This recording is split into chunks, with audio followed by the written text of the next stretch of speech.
આજના દર્શન. જય ગણપતિ દાદા, જય કષ્ટભંજન દેવ. ગુડ મોર્નિંગ બધાને. જય સ્વામિનારાયણ. ઓમ શાંતિ. જય સ્વામિનારાયણ. જય સ્વામિનારાયણ. ઓમ શાંતિ. ઓમ શાંતિ. જય સ્વામિનારાયણ. જય સ્વામિનારાયણ. જય સચ્ચિદાનંદ. જય સચ્ચિદાનંદ. આજનો શું વિચાર? માણસને સાચવવા જેવી ચીજ મનની મીઠાશ છે અને ભૂલવા જેવી ચીજ સંબંધની કડવાશ છે. સરસ. આ બાની રસોઈ, બાઈ આજ રસોઈ બનાવી છે. મસ્ત ગુવારનું શાક કર્યું છે, બટેટાનું શાક કર્યું છે, તારું ભાવતું મનગમતું. ભાત બનાવ્યા છે, દાળ બનાવી છે, રોટલી બનાવી છે, આપણું અથાણું. બરાબર.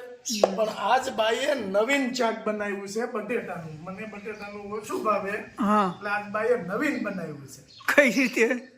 બટેટા શેકીને બનાવ્યું. લાલ બાફાતા બાને, પણ કુકર તૈયાર કર્યું, બટેટા નાખ્યા, પાણી નાખતા ભૂલી ગયા, કુકર ફિટ કરીને મેકી દીધું તો બટેકા શેકાઈ ગયા. સરસ બની ગયું. પછી હું આવ્યો ને ઓજીતરનો, તો બા હું કે ખબર, પાણી કે બટેટામાં પાણી ઓછું થયું. મેં કીધું બા સોડું નથી નાખ્યું આમાં.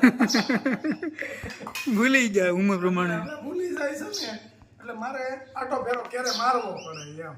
સાચું આવ્યું? ભાથિયું નથી એવું હો બા. લઈ ગયો લઈ તો ગયો. ઈ ભૂલાઈ ગયું. હા જો એ ભૂલાઈ ગયું ભાથિયું. મસ્ત દાળ બનાવી છે. બાને કાલે મેં કીધું કે બા મસ્ત દાળ બને છે હો તમારાથી. તો બા આજે દાળ ભાત જીકાઈ ગયા. પછી બાને મેં એમ કીધું તું બા ભાત થોડા કડક રહેશે, તો એમાં કઈ સુધારો નથી થયો. આ સમય લીધું? હા તમે લીધું ઘરે સમજ. બાપુ છે આ સાલ્યું નહીં. મેં કીધું હા સર થોડું તો લાગે તપેલી જેવું. જો આ બાઈએ ચેકેલા બટેટાનું શાક બનાવ્યું છે, પણ મસ્ત છે. આમ તો તને ભાવે એવું છે. તું ઓલું કહેશો ને કેવું રાબી ગયેલું. હા રાબેલું કેવું છે. જો બાને પાછું ઓલાની ગોળે બે આથણામાં, બે વાટકામાં આથાણા કાઢ્યા છે. તૂટી ગઈ બા. હા છે ને, આ ફ્રીજમાં થોડોક આમ ઊંડો પીડ્યો હોય ને, એટલે પછી બા કે લાય આમાં કાઢ લઉં થોડું. આ ઊંડો પીડ્યો હોય તો બાકી આમાં કાઢું, આ ઊંડો પીડ્યો હોય બાકી આમાં કાઢું. એટલે હવે નક્કી નહીં. હજી ફ્રીજમાં મારે બે ત્રણ દી નજર કરવી પડે. અટાણે ફ્રીજમાં ત્રણ તપેલીમાં દૂધ પીડ્યું છે, એટલું. બે વાટકામાં ઘી પીડ્યા છે, એટલે અને બેમાં માખણ પીડ્યા છે. નાખણ નહીં. માખણ એક ઓલા ગળામાં પડ્યું છે બા, અને એક સાલિયામાં પડ્યું છે, અને એક ચમચી એમાં હલવાની. પછી બા શું કરે ખબર? સાલિયા દો હતા, કોને દીધું હોય છે? ફ્રીજને. હાલો બા કરો હરિહર જય શ્રી.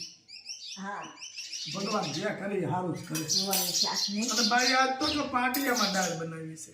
આને આપણે અમારે બાની ભાષામાં પાટલીઓ કે, આપણે માટીનું વાસણ કહીએ, પણ બાની પાટલીઓ કે. આ એનું ધાકું. હાલો હવે રોટલી શાક છાશ એ ખાઈ લઈ અને આને ફાંકી દેવાનું. હવે કેવું છે એમાં કેવું એ જો. શાક તો ચેકેલા બટેટાનું તો કેવું થતું હોય આપણે પહેલું વહેલું ખાઈશ. અને એ ભાઈ આ નવીન આઈટમ તો કાંઈ હરખું થાય તો કાલે તું કહે છે બટેટા ચેકિંગ કરી દો. પાણી નાખતા ભૂલાઈ જાય એમ. મસ્ત બન્યું છે રાજુ. સેજ આમ ટુંગારેલી વાસ આવે છે, પણ શાક તો બન્યું છે. બા લીંબુ લેવા છે દાળમાં નાખવા. બા આમની આખું મેક દઉં. મેં નહીં તો તમારે ઊભું થયા ત્યાં ન કરવું બહુ. ખાવા બેઠા હોય તે મૂળ. અને બા પાછા આપણે તો કઈ એડવા ન દે. ના હું લઈ આવું છું, ના હું લઈ આવું છું. અને જો સરસ મજાના ચકલ્યા એને ખાવાનું આપી દીધું છે, પેટ ભરીને ચી ચી ચી ચી ચી ચી એક ધારું.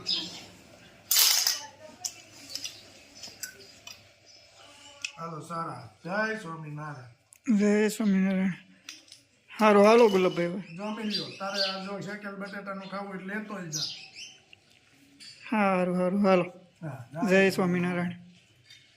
કાંઈ અધૂરું છે નહીં. તો પ્રગટની ભક્તિ અને પ્રગટના ચરિત્રો એ હંમેશા શાંતિ આપનારા છે. મુક્તાનંદ સ્વામીને પણ એક વખત જ્યારે મહારાજને પ્રશ્ન કર્યો, શ્રીજી મહારાજને, ભગવાન સ્વામિનારાયણ કે શાંતિનો ઉપાય બતાવો. એ વખતે મુક્તાનંદ સ્વામીને ભગવાને કહ્યું કે અમે છપૈયામાં પ્રગટ થયા, બાળ લીલાઓ કરી, માતા પિતાને દિવ્ય ગતિ આપી, વનમાં નીકળ્યા. મુક્તાનંદ સ્વામીને કહ્યું કે મહારાજ કંઈક અલગ વાતો કરે, મારે જે જવાબ જોઈએ છે ને એ આપતા નથી. પછી પાછું કીધું મહારાજ શાંતિનો ઉપાય બતાવો. મારે કીધું વનમાં ફર્યા, અમે ઋષિકેશ ને પછી ત્યાંથી બદ્રીનાથ ને કેદારનાથ ને ગંગોત્રી માનસરોવર ને નેપાળની અંદર કાઠમંડુ એ બધે ફરતા ફરતા દક્ષિણમાં રામેશ્વરમ ગયા. મહારાજ શાંતિનો ઉપાય બતાવો. રાજેશભાઈ બાજરિયા પણ ઉપસ્થિત છે, એ પણ પૂજ્ય સંતોના સન્માનમાં જોડાશે. સ્વામી મહારાજની જય. ત્યારબાદ અરુણભાઈ કાથરોટિયા એ પણ પૂજ્ય સંતોના સન્માનમાં જોડાશે. હરેશભાઈ પાનસુરિયા પણ ઉપસ્થિત છે, એમને પણ વિનંતી કરીએ એ પણ સંતોના સન્માનમાં જોડાશે.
મહેનત બનાવ્યા